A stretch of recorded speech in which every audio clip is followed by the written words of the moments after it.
Live from downtown Detroit, home of WDIV and Click on Detroit, Local 4 News at 11 starts now. A grandmother found dead inside a Macomb County home, and tonight it is her daughter who is in police custody. The discovery was made in Roseville after family became concerned about their grandmother. Police were called in for a welfare check at a home on Congress Street near 12 Mile. Priya Mann is there live. Priya, I guess police weren't immediately able to get inside. Yeah, that's right, Devin. Kim, when police first got here earlier this morning, a woman answered the door, but she wouldn't really answer any of their questions. So they had to get a search warrant. They returned hours later. That's when they found the victim inside of that home. Neighbors say the last time they saw the entire family together was back in November. Last time I seen a whole bunch of them, we all had Thanksgiving dinner. It seemed like a big happy family. I don't know. On Tuesday, police tape surrounded the home that still had decorations up on the front lawn. A 69-year-old grandmother was found dead inside, the woman's daughter being held in connection to the investigation. Sounds unbelievable to me. They seem to get along well. Roseville police were called to the home near 12 Mile and I-94 Tuesday morning to check on the grandmother. A woman answered the door. Police say she was evasive when they asked about her mom. They got a search warrant and found the woman Tuesday afternoon dead inside the home. Nice lady, one of those give you the shirt off her back kind of people. That's always the people you lose first, I guess. Investigators spent hours searching the garage and a car as well as the home. Police took the victim's 50-year-old daughter and a 34-year-old man in for questioning. The man was later released. The woman remains in custody. Makes you think. I mean, you never really know anybody, but at the same time, why? I mean, what happened? And that's the question tonight. Why did this happen? Now, police spent a lot of time in the garage searching through a vehicle and contents. I can see them through one of the windows now. They've been inside of that home for quite some time as well. That 50-year-old woman who remains being held for questioning, she has not been released, has not been charged. Neighbors say the victim had two daughters and a granddaughter as well. Of course, we will continue to follow this story. Reporting live from Roseville, I'm Priya Mann, Local 4. Sure will. So horribly sad. All right, Priya. Well, one person is dead after a 5-car crash in Troy. This happened around 5:30 this evening on John R., just north of Big Beaver. It shut down traffic in that area for most of the night, and police are still trying to get to the bottom of what started the chain reaction crash. All right, well, temperatures are set to go below freezing overnight and tomorrow morning. Yeah, let's head over to Ben and see what we've got as far as our next rain chances coming. Ben? They're going to be coming tomorrow, but it's going to be in the afternoon. So we'll walk out the door to cloudy skies in the morning, and this is what's going to greet us for the drive home. This is mostly rain showers, but they're going to be more than just a couple sprinkles that are hanging around between about 3 and 7. And notice north of I-69, those are going to be snow showers. Could be as much as an inch of accumulation out of that stuff as we get into the evening. But again, that's north of 69.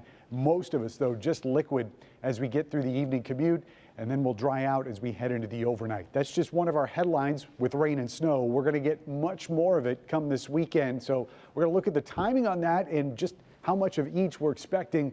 The real winter chill we've been missing for weeks. It finally shows up. We'll tell you how long it's going to stick around coming up, guys. Okay, Ben.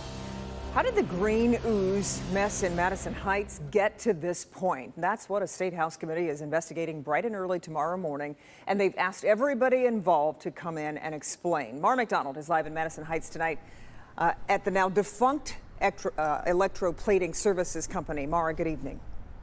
Good evening, Kimberly. And you know, the issue is no longer who the polluter is here. That's already been adjudicated, and it's Gary Sayers who owns this building. What this hearing in Lansing is trying to figure out is how Sayers was allowed to turn this into one big, hazardous, toxic mess. With the Madison Heights site an EPA Superfund cleanup project, environmental investigators are at 2 other Sayers properties, one in rural Marion Township, the other in Detroit. Wednesday morning, local leaders and state officials have been asked to appear at the House Appropriations hearing on what went wrong here. Ultimately, what we want as an overall goal is to take this situation and learn from it. I think that there's some things we can do to improve communication, improve how different levels of government are working together. Expect communication to be a big topic in the morning and a big issue for local officials. Example, the Sayers site in Marion Township, which Eagle investigated in 2017. We didn't have a local official who knew that they were on that site in 2017 until we heard it on the news just a couple weeks ago. And that's frustrating because I think that it's an issue that we probably could have solved back in 2017 had the local officials been notified. As this hearing goes on in Lansing, the city of Madison Heights is back in court tomorrow, trying to force Sayers to tear down his condemned building and clean up the land on his own dime. Back here live, State Representative Hernandez tells me he is not interested in some big finger-pointing, yelling committee hearing tomorrow. What he is hopeful is that they can come up with some ways to prevent this from ever happening in the future and to figure out how to maximize the dollars Michigan has to clean it up. We're in Madison Heights tonight. I'm Mara McDonald. Back to you. Mara.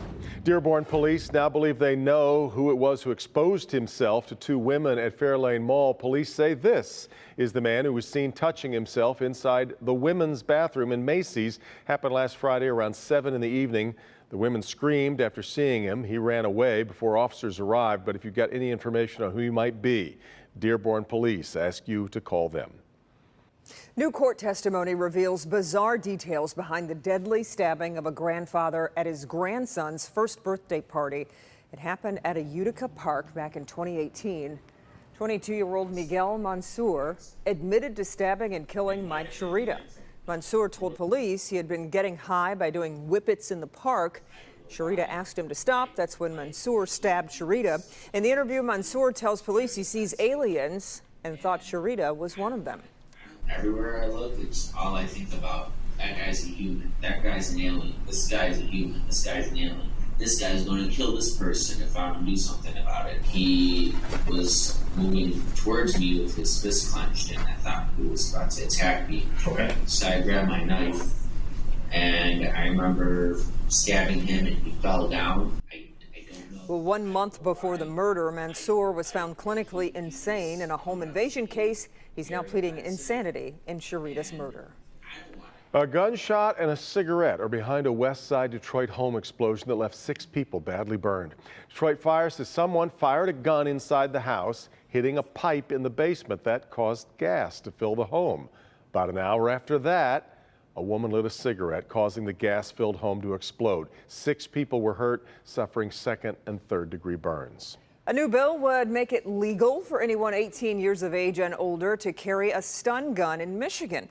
Under current law, only law enforcement officers and people with a CPL can carry tasers. It also is a 4-year felony for anyone who sells or illegally possesses a stun gun. The bill passed the House today by a vote of 84 to 24. It now goes to the state Senate. Still ahead, the U.S. government says millions of Americans are at risk of cyber attacks. The major security flaw just revealed and how you can protect yourself coming up. I was so scared, so that we just went inside. And a plane dumps fuel over several schools near one of the country's busiest airports. New tonight, the investigation underway after dozens of children are exposed.